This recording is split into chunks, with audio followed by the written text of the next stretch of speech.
Hey, I'm Luna, and I want to talk to you about the method of breathwork that I created called the Bindu Breath Awakening. So, I created this after trying so many different kinds of breathwork for so many years. And it came together in combination with Tantric Inner Yoga practices. So, Tantric Inner Yoga practices tend to focus on the central channel, working with Kundalini and the subtle body. And a lot of people know about chakras, that's pretty well known in most modern yoga schools.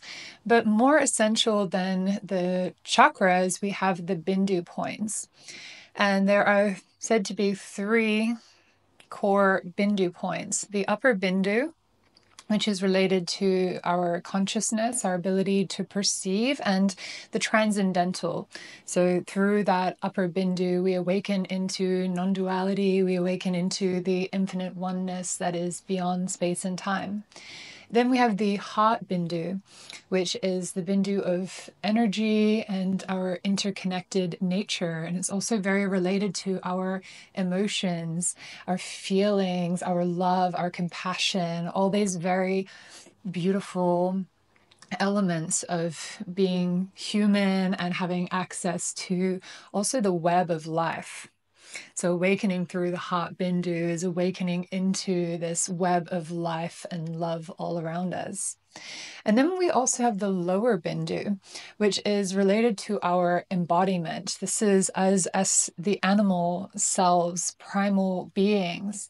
It's related to our sexuality and our sensuality, and all it is to be made of matter, to be embodied on this earth. And awakening through this is about passion. It's this orgasmic way of being where we're in touch with our pleasure and our joy and our humanity. And so, working with all three bindus is about working with these different elements of what it is to both be human and divine.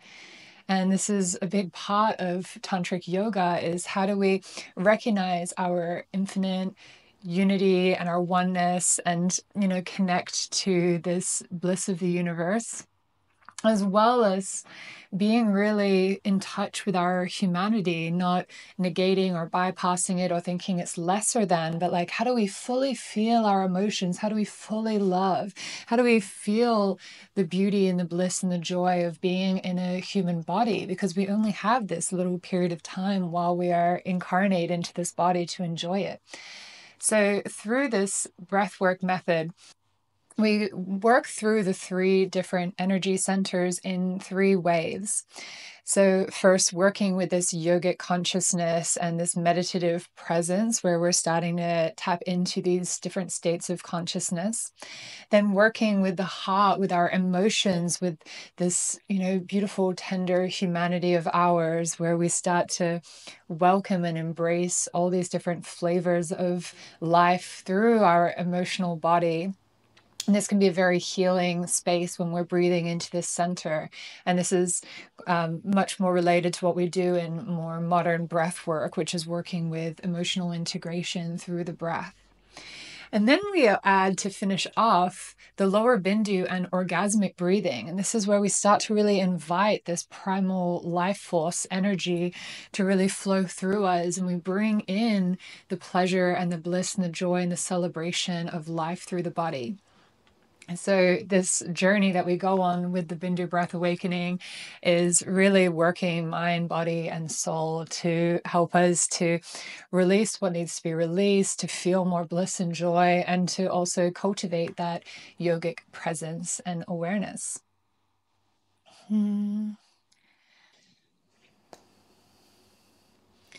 So there's also lots of different ways that you can do the Bindu Breath Awakening. So we have a short daily practice which you can download, which is perfect for any morning practice routine to bring that prana into your system, to get in touch with these three centers. And it's a beautiful thing for anyone to do at home, or if you want to teach it, then it's a good thing to add into all kinds of different workshops or yoga classes. Then we have the group journey where everyone is breathing at the same time and going through the 3 Bindus as a whole group together with someone facilitating it. We also can do it paired up, so where one person is being the spotter and holding space while the other person breathes. And here then we can bring in some pressure point de-armoring and some energetic support so that someone that is holding space for the other person who is breathing gets a chance to really cultivate that loving, compassionate space holding, and also to support someone as they move through these different elements. Then we also can do this as a intimacy yoga practice. So as a couple, you can actually breathe through these 3 centers together. So this is like a neo-tantric sacred sexuality type practice that can be very beautiful and profound. We also can do this individually. We also can do this as a private session with someone where we guide them, and we might want to focus on a specific Bindu more than the others. Or you can break it down and do specific workshops or classes on either of these 3 centers. So you could do a whole session just on the lower Bindu or just on the heart Bindu. And so yeah, if you come to the facilitator training, if you're interested in this method, then you'll learn these different ways, as well as some complementary practices that you can put together to support people through any and all of these practices. So if you were, for example, wanting to guide a retreat, then you could have some group journeys, you could have days on the individual Bindus, or you can just have them as single sessions. So yeah, what also we add into this practice that makes it unique is that we're working with bandhas, these yogic locks, for helping move the energy when it's in our system. And we're working with this prana uchara, which is about building up the energy through the breath and then channeling it into the central channel and moving it through the central channel, which can have very powerful effects for helping clear through blockages that are impeding the flow of Kundalini life force through our body. And so there's a lot of different elements to it, and we have ways that we can guide it very beginner and simple, or ways that are a little bit more advanced and more ideal for yogis who are familiar with doing things like locks and visualization and moving energy through their body. We also work with breath holds.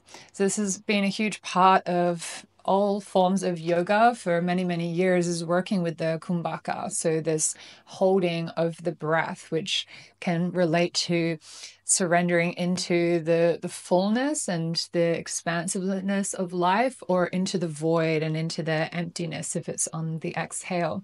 So in between each round of breath, we're working with a breath hold, which amplifies the impact of the previous round, as well as being really important physiologically when we're building up a lot of oxygen and the carbon dioxide levels are lowering. Then we need to balance that out so that the body doesn't cramp and go into tension. And we also leave these points of meditation, because what a lot of us find through breath work is that the breathing itself can be very powerful, but it's often these parts of silence where a lot of intuition, insights, realizations, and just integration of the psyche can happen. So we find it's just as important to have these pauses in between and have this stillness for people to really feel where the energy is moving, what it's bringing up, that this is just as important as the breath work parts. And all of this is also done in a very trauma-informed way. So we don't encourage excessive release or catharsis. We have a way of inviting emotional expression and some cathartic elements in a way that's very integrated. It's very much about having a lot of presence and awareness while we're moving that energy, and to not get lost in it and not go into emotional reactivity or unhelpful trauma responses. So we also teach a lot in our training about trauma and understanding how this works and how it shows up in sessions.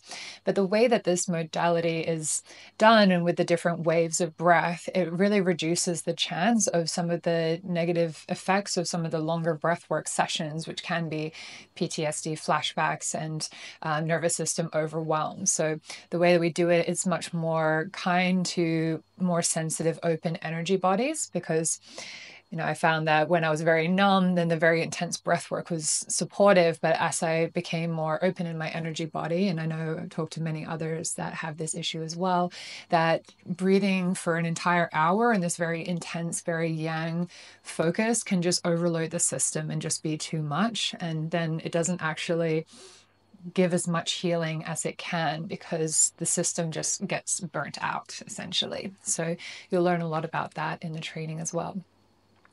So let me know if you have any more questions. If you're interested in learning this method, then we'd love you to join us for one of our facilitator trainings on the Bindu Breath Awakening method, and then you'll be able to share this with people all over the world so they can try out this really beautiful, profound style of breathwork.